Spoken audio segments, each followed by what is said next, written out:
8 February 2021 या रोजी पदभार स्वीकारल्यानंतर शाळेची अवस्था जर तुम्ही बघितली तर दोनच शिक्षक आहेत, विद्यार्थ्यांची पण संख्या कमी आहे, पायाभूत सुविधा नाही आहेत. ज्या दिवशी पदभार स्वीकारला त्या दिवशी एकच शिक्षक होता. अजून एक समस्या आहे, पाण्याची समस्या. धमधम हे गाव तालुक्याच्या लेवलपासून जवळपास 40 किलोमीटर अंतर आहे. तर कोणत्या मुद्द्यावर तुम्ही आता निवडणूक लढवणार? तर अगोदरचे सरपंच आणि तुम्ही याच्यामध्ये काय फरक आहे? त्यामुळे लाईटचे हे जे लोड सेटिंग आहे हे खाजगीकरण झाल्याशिवाय 24 तास लाईट राहू शकत नाही. आपल्या गावात बरेच गावातले पोरं आहेत जे अभ्यास म्हणजे लायब्ररी असायला पाहिजे असं त्यांचं मत आहे. अनेक लोकांना ग्रामसभा माहिती पण नाही. नव्हत्या माहिती. ग्रामसभा इथून मागं या माझ्या पिरियडच्या अगोदरच्या सरपंच काळामध्ये माहीतच नव्हतं. ग्रामपंचायत निवडणूक आली आहे, तर ग्रामपंचायत निवडणूक मध्ये दारू, पैसा, मटण हे मुद्दे, हे गोष्टी असतात. या गोष्टींना किती महत्त्व आहे? नाही, आम्ही देत नाही. पण आम्ही उद्देशानं असं हे तू दारू पे, तुला आम्ही दारू पाजतो, मटण देतो, आम्हाला मतदान दे, याच्यावर मतदान होत नाही. तेच प्रश्न गंभीर आहे खेड्यामधला.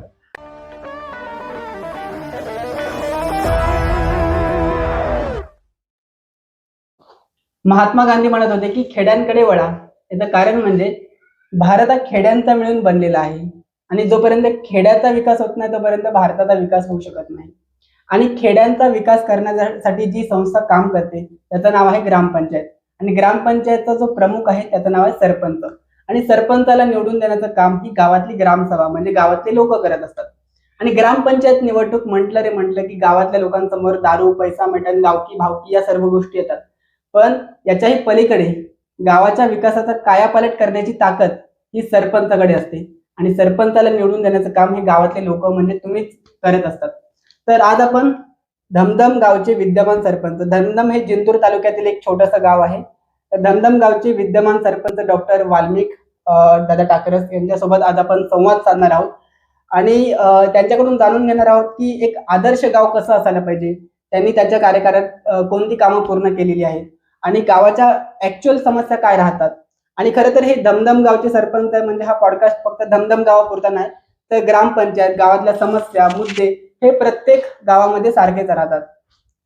आणि यांच्याबद्दल जर तुम्हाला सांगायचं झालं तर 24/7 कायम लोकांच्या सेवेमध्ये कार्यरत असतात. आणि दुसरी गोष्ट म्हणजे हे निवडणुकीच्या अगोदरच नाही तर निवडणुकीच्या नंतर पण लोकांच्या घरी जातात. तर हा यांचा एक स्वभाव आहे. तर त्यांच्यासोबत आज आपण संवाद साधणार आहोत. नमस्कार, आपलं स्वागत आहे टॉक टुडे मध्ये. माझा पहिला प्रश्न असाच आहे की तुमचा 5 वर्षाचा कार्यकाळ तुम्ही समाप्त केलेला आहे आता. जेव्हा तुम्ही सरपंच बनले तेव्हा म्हणजे काय प्रेरणा होती तुमची सरपंच बनण्याची? काय तुम्हाला वाटलं की का सरपंच बनावं असं वाटलं तुम्हाला? सर्वप्रथम टॉक टुडे चॅनलचं आपल्याकडून, माझ्याकडून धन्यवाद. मी आपल्या इथं धमधम ग्रामपंचायतला भेट दिली त्याबद्दल तुमचं मी मनापासून स्वागत करतो. सरपंच बनण्याचा उद्देश की गावावाल्यांनीच, जनतेनेच ओळखलं होतं की हा माणूस सरपंच केल्यानंतर अगोदर काय करत होता आणि सरपंच केल्यानंतर काय विकास घडवेल याचे सर्व लोकांना, जनतेला जाणीव होती. म्हणून जनतेने माझ्यावर विश्वास टाकला आणि त्या विश्वासाला तडा न जाण्यासाठी मी सरपंच पदावर मला जनतेने बसवलं. जेव्हा सरपंच बनले तेव्हा तुमचा म्हणजे काय अनुभव राहिला या 5 वर्षामध्ये? काय परिस्थिती होती 5 वर्ष अगोदर आणि त्याबद्दल तुम्ही सांगा, काय परिस्थिती होती गावाची? मला गावाचं तर मी सरपंच नसताना काय अपडेट करण्याचं काम केलं की ते शेतीविषयी असो, शेतीचं कर्जविषयी असो किंवा कुठलाही सरपंच नसताना सुद्धा जनतेच्या कामामध्ये मी सक्रिय राहायचो. आणि निवडून दिल्याच्या नंतर काय करायचंय तर यासाठी मला एक ग्रामपंचायत पाटोदा, औरंगाबाद जिल्ह्यामध्ये आहे, संभाजीनगर, त्या पाटोदा गावाला भास्करराव पेरे पाटील यांची ग्रामपंचायत त्यांनी कशी सुधारित केली, त्यांनी कसा विकास केलाय आणि त्या विकासाचं ध्येय घेऊन मी आपल्या धमधम ग्रामपंचायतमध्ये करण्याचा प्रयत्न केला. पाटोदा आदर्श गाव, त्या गावाला तुम्ही भेट दिली, बरोबर? तर त्या गावामध्ये आणि आपल्या धमधम गावामध्ये काय तुम्हाला फरक जाणवला? फरक भरपूर जाणवलाय की भेट दिल्यावर सर्वप्रथम गावात जर मी आलो, ते भेट देऊन आलो, सुटसुटीत ग्रामपंचायत नव्हती. ग्रामपंचायत मध्ये बदल करण्याचं काम केलं की आपल्या ग्रामपंचायतमध्ये व्यवस्थित चेअर, खुर्ची, सर्व ह्या जागा बसण्या उठण्यासाठी आपल्याला असाव्यात ह्या पूर्वी नव्हत्या. मागील ग्रामपंचायत 10-20 वर्षापासून नव्हत्या. पहिले सुसूत्रित ग्रामपंचायत चांगलं करण्याचं काम, म्हणजे आहे ग्रामपंचायत म्हणून नाही ठेवायची, की तिथं बसण्या उठण्याची जागा हे ग्रामपंचायत असते. सदस्य बसावं, सभा व्हावं, ग्रामसभा बसण्यासाठी ग्रामपंचायत बनवली. काय अवस्था होती ग्रामपंचायतीची? पूर्वी बिकट अवस्था होती. बिकट म्हणजे बसायला सुद्धा जागा नव्हती. अशी अच्छा. बिकट अवस्था मागे माझी सरपंचच्या काळामध्ये होती. तुम्ही जेव्हा सरपंचाचा पदभार स्वीकारला तर तेव्हा गावाच्या कोणकोणत्या समस्या तुम्हाला जाणवल्या? मेन समस्या कोणत्या होत्या? सर 2008 फेब्रुवारी 2021 या रोजी पदभार स्वीकारल्यानंतर काही जळावरतीच्या लोकांनी अडचणी जास्ती आणण्याचं कारण, सर्वसाधारण जनतेने नाही दिल्या अडचणी, पण त्या अडचणीला मात करून मी विकास कामावर किती भर देता येईल याकडे जास्ती लक्ष केंद्रित केलं. कोणकोणत्या समस्या गावच्या दिसल्या तुम्हाला? रस्ते, नाली गटारे, सांडपाणी रोडवर वाहत होतं. ह्या सर्व समस्या सर्वप्रथम त्या केल्या. त्याचबरोबर शेतपालन रस्ते, की शेतकऱ्याला शेतात जाण्यासाठी बैलगाडी असेल, मोटरसायकल असेल, रस्ते जाण्यासाठी नव्हते. जवळजवळ ते 5 किलोमीटरचे रस्ते मी शेतीला जाण्यासाठी, पूर्व शेतकऱ्या शेतात जाण्यासाठी कामाचा विकास केलेला आहे. अच्छा, 5 वर्षामध्ये तुम्ही कोणकोणते कामं केल्या? रस्त्याचे कामं म्हणजे कोणकोणते रस्ते बांधले? कामांबद्दल सांगा. पांधन रस्ता सर्वप्रथम गावातले रस्ते 5, DPDCतून 2, तांडावस्तीतून 2, अंतर्गत ग्रामपंचायतमधून 2, असे जवळपास बरेचसे कामं, फक्त 2च पेंडिंग आहेत आपले राहिलेले रस्ते आपले, म्हणजे 1000 मीटर आणि 2000 मीटर समजा पेंडिंग आहे. जवळजवळ 5000 मीटर कामाचे आपण दमदम ग्रामपंचायतमध्ये कामे, विकास कामे केली. हे पांधन रस्ते कधीपर्यंत पूर्ण होतील? पांधन रस्ते अजून पूर्ण झाले. पांधन रस्ते माळ्याकडे जाण्याचा, इकडे डोंगर शेंड्याकडे जाण्याचा, या रस्त्यांच्या कामाबद्दल 5 वर्षाच्या एप्रिलमध्ये 2021ला कार्यक्रम आदेश आले होते. त्या कामांना 2 वर्ष तर अडचणीच होत्या. अडचणीला मात करून पांधन रस्ते पूर्णत्वाकडे, म्हणजे आज रोजी त्याच्यावर वाहन चालू आहे, कामं पूर्ण झालेली आहेत. कोणाच्या अंतर्गत येतात ते रस्ते?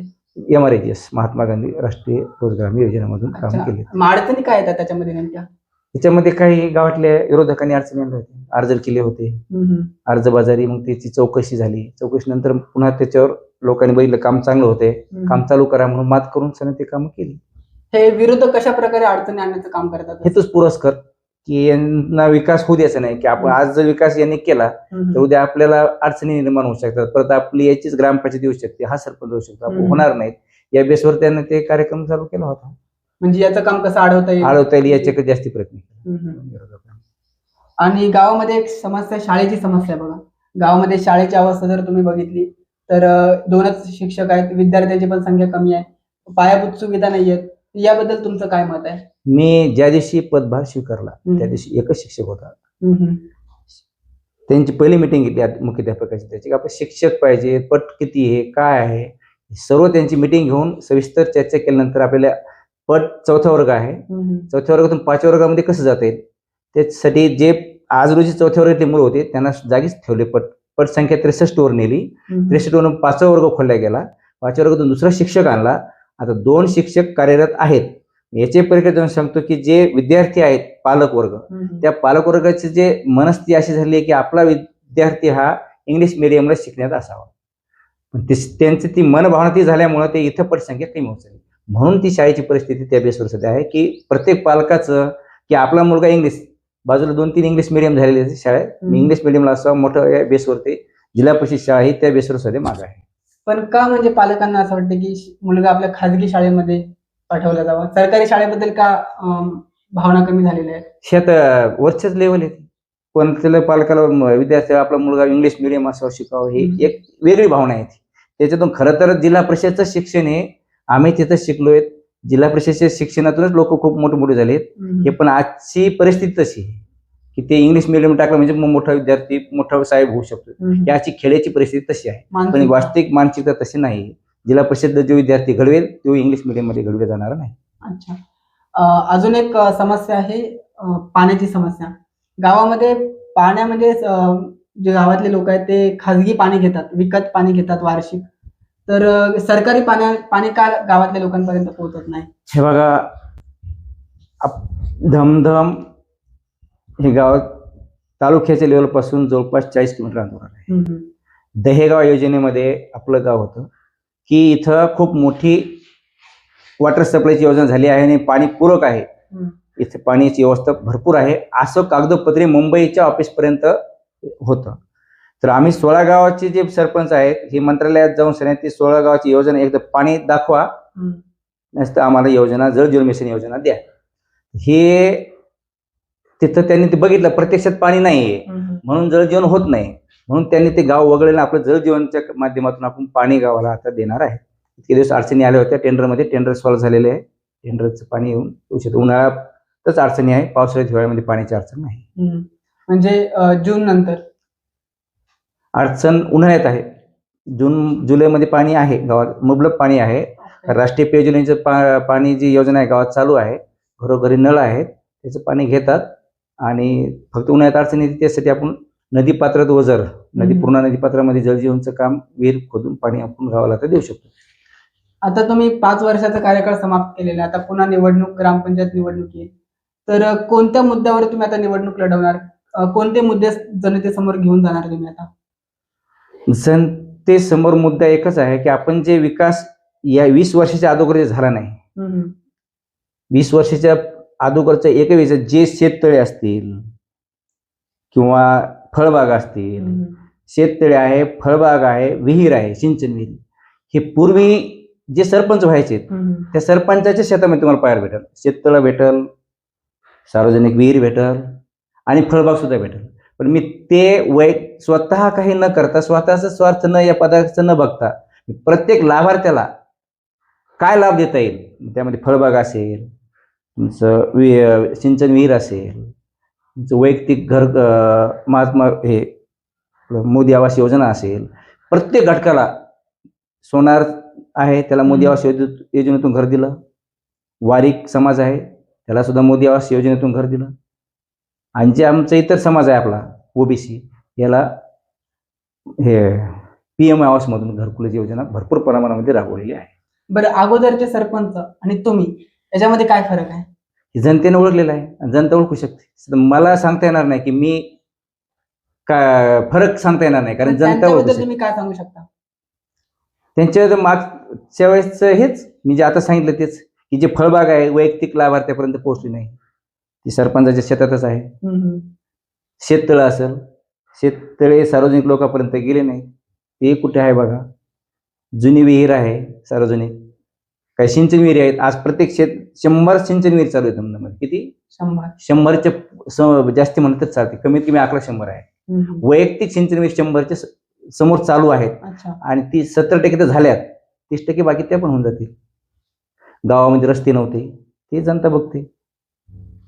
पूर्वी प्रत्येक रस्ता ओलांडताना गटारा आडवा येत होता, आज गटर आहे का बघायचं. उदाहरण देतो, शाळेत शेवकतबाईचं घर आहे, त्याच्या समोर मोठा गटार होता शाळेचा, ते असेल दत्ता घुले दुकानदार, तिथं गटार होता. आमच्या येशीत गटार होता, प्रत्येक येशीमध्ये गटारे होते. पूर्ण गटारे काढून सगळ्या स्वच्छतेकडे गाव नेलेलं आहे. तुम्ही जेव्हा गावामध्ये येतात, लोकांसोबत संवाद साधतात, तर लोकांसोबत संवाद साधताना काय तुम्हाला अनुभव राहतो? म्हणजे कसं वाटतं, म्हणजे काय प्रेरणा राहते लोकांसोबत बोलताना? वैयक्तिक तुम्हाला लोकांसोबत बोलताना पाहिले, ऐकलंय, तर कसं? तेच की हे तुम्ही केले परत हे करणार का, आमचं हे झालंय परत तुम्ही आम्हाला हे दे सांगा. हो, आता 2 घरकुल जर घरामध्ये असली तर त्यांची 3ऱ्या घरकुलाची अपेक्षा आहे, पुन्हा एक आम्हाला घरकुल द्या. होच, जिओ टॅगिंग झालेलं आहे, जिओ टॅगिंग केलेलं आहे, 2 झाले, 3ऱ्या भाऊ असतो त्यांना आपण देतच असतो. आता मला सांगा, प्रत्येक घटकाला आपण एसटीला दिलंय, वाणींना दिलंय, वारकांना दिलंय. एसटी समाजामध्ये 1 किंवा 2 घरकुल व्हायचे दरवर्षी. आपल्या या मी 5 वर्षाच्या काळामध्ये 35 घरकुलाची सध्या ऑनगोईंग चालू आहे. 35 घरकुल, ते की रमय योजना आवासमध्ये. त्याच्यामुळे ते सांगायचं काम होतं. तुम्ही आदर्श गावाला भेट दिली होती, तुमच्यामध्ये एक आदर्श गाव म्हणजे काय? आदर्श गाव म्हणजे सर्व सुविधा उपलब्ध करून देणे. गावामध्ये शौचालय असणे गरजेचे आहे, हागणदारी मुक्त गाव असणं गरजेचं आहे, गावामध्ये वृक्ष लागवड असणं गरजेचे आहे, फळबाग असणं, म्हणजे वृक्ष म्हणजे फळाचे झाडे असणे आवश्यक आहे. तेच आदर्श गावामधले ते हे बघून आलो आम्ही. आता आपल्या गावामध्ये ना प्रत्येकाच्या घरी शौचालय आहे, बरोबर? हो. तरी पण लोक बाहेर शौचालयासाठी जातात. हे थांबवण्यासाठी काय करायला सवय, पाहिजे? त्यांची सवय आहे. ज्यांना समजा तिथे बस वाटत नाही तेच बाहेर जातात. आणि जे बस ते प्रत्येकाच्या घरामध्ये आहे. सो ते तर असे आहेच आहे, पण सार्वजनिक शौचालय पण आहे. आपण ते शाळेत याच्या संस्कृत घरासमोर गेलं, ते पण आहे. माझ्या मते आदर्श गाव म्हणजे माहितीये का, 24/7 इलेक्ट्रिसिटी, 24/7 वॉटर सुविधा, हाय क्वालिटी इंटरनेट कनेक्शन, गावामध्ये एक लायब्ररी असली पाहिजे, गावामध्ये 10वी पर्यंत शाळा असली पाहिजे, एक आरोग्य केंद्र असलं पाहिजे, आणि प्रत्येकाकडे जे काही तरुण गावामध्ये आहेत त्यांना नाही किमान एक रोजगाराचं साधन असलं पाहिजे शेतीशिवाय. आता लाईटची जर सुविधा म्हणले, लाईट, तर ही आपल्या इथं बाजूला MSCB ऑफिस आहे. ते कितीतरी गावाचे 16 गाव योजनेचे बरेचसे त्या गावामध्ये गाव आहे. त्यामुळे लाईटचे हे जे लोड शेडिंग आहे हे खाजगीकरण झाल्याशिवाय 24 तास लाईट राहू शकत नाही, खाजगीकरण झाल्याशिवाय. कारण हे सध्या याच्यामध्ये आहे. आणि कोणाचंच भावना नाही की वीज बिल भरा, आपण म्हणतो वीज बिल भरा, एक काही माणसानं असं वीज बिल भरा, पाणीपट्टी भरा, लाईट बिल भरा, हे भरण्याचे हे नाही, सवय नाही, म्हणून 24 तास लाईट राहू शकत नाही. तुम्ही लाईट बिल, आता शहरी भागामध्ये आपण वीज बिल क्लिअर भरतो, आपल्याला 24 तास लाईट भेटू शकते. तेच प्रश्न गंभीर आहे खेड्यामधला. दुसरा प्रश्न राहिला तुमचं काय, CSC केंद्र, दवाखाना हा CSC केंद्रच बाजूला आहे, प्राथमिक आरोग्य केंद्र. त्यामुळे आपल्या इथे ते सुविधा होऊ शकणार नाही, कारण जवळ CSC केंद्र आपल्या आड आहे. कारण आपली लोकसंख्येनुसार ते होऊ शकत नाही. त्या अंडरमध्ये आपण सुविधा आहे तिथे. आपल्या गावात बरेच गावातले पोर आहेत जे अभ्यास म्हणजे लायब्ररी असायला पाहिजे असं त्यांचं मत आहे. अभ्यास लायब्ररी नसल्यामुळे ते बाहेर गावी जिंतूर तालुका किंवा लोणारला ते रूम करून राहतात. तर लायब्ररीसाठी तुम्ही काय करू शकता का? भविष्य काळामध्ये जागा घेऊन करू शकतो. सध्या तर एक हे नाहीये, पण भविष्य काळामध्ये करू. तुमच्या मते ग्रामसभेचं काय महत्व आहे? ग्रामसभा कशासाठी आवश्यक आहे? आणि अगोदरची ग्रामसभा आणि आत्ताच्या ग्रामसभेमध्ये काय फरक आहे? तर अगोदरच्या ग्रामसभा ज्या होत्या पूर्वीच्या, त्याच्यामध्ये मी पण ग्रामपंचायत सदस्य होतो. मीच म्हणायचो ग्रामसेवक साहेबाला, आपल्या ग्रामसभा होत नाही, ग्रामसभा लावत जा. सभेतून तुम्ही काही वैयक्तिक लाभार्थ्यांची निवड करजा, त्यामध्ये सिंचन विहीर असतील, काही लाभार्थ्यांना द्या, असं मी सदस्य असताना सुद्धा ग्रामसेवकाला बोलत होतो. पण त्यांनी ते कागदोपत्री ठेवल्या कारणास्तव आपल्या इथे विकास होऊ शकत नाही. पण मी सरपंच पदाचा पदभार स्वीकारल्यापासून एकही असं वर्ष नाही की या वर्षामध्ये 4 कमीत कमी ग्रामसभा झाल्या नाहीत. याला जनता साक्षी आहे. जनता स्वतः खुर्चीवर बसून प्रश्न विचारतात की आम्हाला हे पाहिजे. आम्हाला खुर्ची दिली जनतेने, पण आमचं पण अधिकार आहे ना जनतेला खुर्ची द्यायच्या. म्हणून मी खाली न बसवता जनतेला सुद्धा खुर्चीवर ग्रामसभा घेण्याचं काम केलेलं आहे. आमच्या दरवेळेस 4 ते 5 ग्रामसभा होतात. अनेक लोकांना ग्रामसभा माहिती पण नाही, तर ग्रामसभा नेमकी काय राहते आणि कशी काम करते? ग्रामसभाच्या नोटीसचा लावूनच ग्रामसभा लावल्या. मंदिरापुढे या तारखेला आज नोटीस काढली की 4 दिवसांनी ग्रामसभा आहे, असं बरेचशा लोकांना वाचून ग्रामसभेत आलेले आहे. नोटीस लावून ग्रामसभा, मी या 5 वर्षाच्या काळामध्ये भरपूर ग्रामसभा झाली. पाहिजे तर आपल्याकडे फोटोचे पुरावे सुद्धा नाही. काही लोक आहेत की ज्यांना ग्रामसभा बिलकुल माहित नाही, त्यांना तुम्ही सांगा की ग्रामसभा कशी असते आणि ती काय राहते त्याच्यामध्ये. नव्हते माहिती. ग्रामसभा इथून माग या माझ्या पिरियडच्या अगोदरच्या सरपंच काळामध्ये माहितच नव्हते ग्रामसभा काय असते.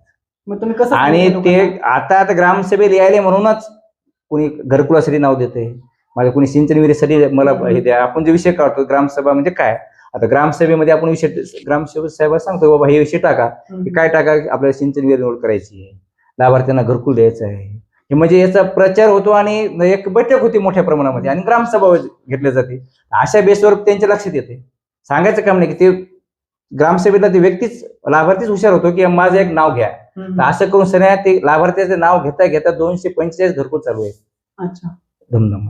म्हणजे ग्रामसभेचं एक खूप मोठी भूमिका आहे. त्याच्यात विषय असतात, विषयातून माहिती होती, प्रेरणा भेटी, लोकांच्या याच्यात सहवास येतो, ते बसण्यामध्ये काहीतरी चाललंय ग्रामसभेमध्ये. म्हणून मी ग्रामसभा दर 15 ऑगस्टला होते, 26 जानेवारीला होती, 1 मेला होते. आणि वैयक्तिक समजा लावायची जर ठरलं, समजा इमर्जन्सी सुद्धा आम्ही ग्रामसभा लावतो. ग्रामसभेमध्ये महिलांचा सहभाग कशा प्रकारे दिसून आहे? महिलांचा एक सेपरेट ग्रामसभा आम्ही घेतो. बचत माध्यमाच्या गटातून म्हणा, त्यांची सुद्धा 10-15 बचत गट आहेत, ते सुद्धा त्यांच्या माध्यमातून याच्यातून ग्रामसभा महिलांच्या पण होतात. महिला बरेचसे याच ग्रामसभेला उपस्थिती दाखवतात, या ग्रामसभेला सुद्धा. एक माझा प्रश्न होता, आता ग्रामपंचायत निवडणूक आली आहे, तर ग्रामपंचायत निवडणूक मध्ये दारू, पैसा, मटण हे मुद्दे, हे गोष्टी असतात, या गोष्टींना किती महत्व राहते? नाही, आम्ही देत नाही त्याला. आम्ही पण दारू म्हणजे जनरली जर आपण बघायला गेलो, हे आमच्या परस्पर चालते की आम्ही तू यांना मतदान दे, दारू पाचतो, आम्ही यांना हे करतो, ते आमच्या परस्पर सरपंचाच्या म्हणजे आम्ही जे उभं राहतो आम्हाला माहित नसते की हे कोण कुठं पाजायला काय करायचं, ते त्यांचे ते परस्पर होत असतात. ते ग्रामपंचायतीमध्ये होतच असं बाबा यांना मतदान करा त्यांना मतदान करा, एकमेका कोणी पाजत असतं परस्पर. पण आम्ही उद्देशानं असं हे तू दारू पे, तुला आम्ही दारू पाचतो म्हणून देतो, आम्हाला मतदान दे, याच्यावर मतदान होत नाही. हे मतदान विकासावर, कामावर, व्यक्ती सरपंच पदाचं काम कशा प्रकारे करते याच्यावर ऍक्च्युली मतदान होत असते. ओके. आता लोकांना तुम्ही, शेवटचा प्रश्न, लोकांना काय तुम्ही संदेश द्याल? पुढच्या ग्रामसभेला जर जनतेने माझ्यावर विश्वास टाकला या येणाऱ्या ग्रामपंचायतीमध्ये, तर आतापर्यंत मी गावच्या विकासाकडे भरपूर प्रमाणात लक्ष दिले. रस्ते 2च बाकी ते करून सऱ्या, तर आमच्या गावामध्ये 2 स्मशानभूमी अर्जंट आहेत. नाही नसलेच गणती. पूर्वी एक स्मशानभूमी आहे ती आपल्या खालच्या एका कोपऱ्यामध्ये बांधली, तिचा काही तेवढा उपयोग नाही. पण आमच्या इथे भरपूर प्रमाणामध्ये आमचा एसी समाज आहे, त्यांना एक वैयक्तिक अशी स्मशानभूमी असणं गरजेचे आहे. तर ती स्मशानभूमी मी आमचे सदस्य जिल्हा परिषद भगवानराव वटाणे आता मागच्या निवडणुकीत त्या माध्यमातून त्यांच्या निधीतून 2 स्मशानभूमी, एक आमच्यासाठी आणि एक त्यांच्यासाठी. जर लोकांनी पुन्हा तुम्हाला एकदा संधी दिली सरपंच होण्याची, तर 5 वर्षानंतर आपलं गाव कसं असेल? 5 वर्षाच्या पुढच्या पिरियडमध्ये येणाऱ्या निवडून संधी दिल्यावर सर्वप्रथम माझं वैयक्तिक लाभार्थ्यावर जास्तीत जास्त सिंचन विभागावर, सिंचन पाण्याची जी व्यवस्था उपलब्ध करून देण्यावर, याच्यावर जास्ती भर राहणार. आणि आपलं गाव हे आदर्श ग्रामपंचायत कशा प्रकारे होईल आणि याचा राष्ट्रपती पुरस्कारापर्यंत आपण कसं पोहोचू याकडे माझे जास्तीत जास्त लक्ष राहणार आहे. तुम्ही वेळ दिल्याबद्दल तुमचं मनापासून धन्यवाद. आणि आपण भरपूर साऱ्या गोष्टी कव्हर केलेल्या आहेत आणि नक्कीच तुमच्या नेतृत्वाखाली गावाचा विकास होईल अशी अपेक्षा आहे आणि गावकऱ्यांना पण तीच अपेक्षा आहे. त्यामुळे गावकरी तुम्हाला नक्कीच संधी देतील आणि तुमच्या पुढील वाटचालीसाठी तुम्हाला भरपूर शुभेच्छा. नक्कीच टॉक टुडे चॅनलने तुम्ही मला भेट दिल्याबद्दल तुमचे मनापासून स्वागत आणि आभार.